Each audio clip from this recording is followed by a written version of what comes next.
নমস্কার। নমস্কার। তুমি কোথা থেকে বলছো এবং তোমার নাম এবং পরিচয় সম্পূর্ণ বলো। আমি বহরমপুর থেকে বলছি, মণিমালা সাহা বলছি। ঠিক আছে মণিমালা, আজকে আমরা সরাসরি অনলাইন কনসালটেন্সি করলাম। বিগত কিছুদিন ধরে একটা বড় ধরনের প্রবলেম চলছিল, যেটাকে বলা হয়েছিল আস্তে আস্তে সলভ হবে, এবং তার প্রথম রাস্তা তুমি কি পেয়েছো? হ্যাঁ, তার প্রথম রাস্তা পেয়েছি শাস্ত্রীজি। মানে যে এক চরম ইয়ের মধ্যে ছিলাম, সেটা একটু একটু করে হচ্ছে। ঠিক।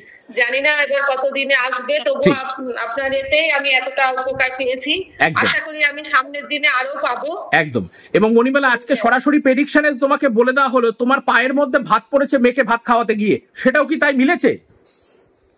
মেয়েকে খাওয়াতে গিয়ে পড়েছে। এবং আজকে সেটাও বলে দেওয়া হলো তোমার দক্ষিণ দিকে যে গ্যাসের সিলিন্ডার ছিল সেটাও নিয়ে চলে গেছে একজন তোমার রিলেটিভের মধ্যে, হাজবেন্ডের মধ্যে।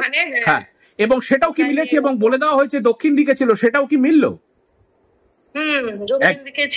একদম একদম একদম। এবং যেই শুকনো খাবারটা আজকে ফেলে দেওয়া পর্যন্ত হয়েছে, সেটাও বলে দেওয়া হয়েছে উত্তর দিকে ফেলা হয়েছে এবং দক্ষিণ দিকে সেটাপে ছিল, সেটাও কি মণিমালা মিললো?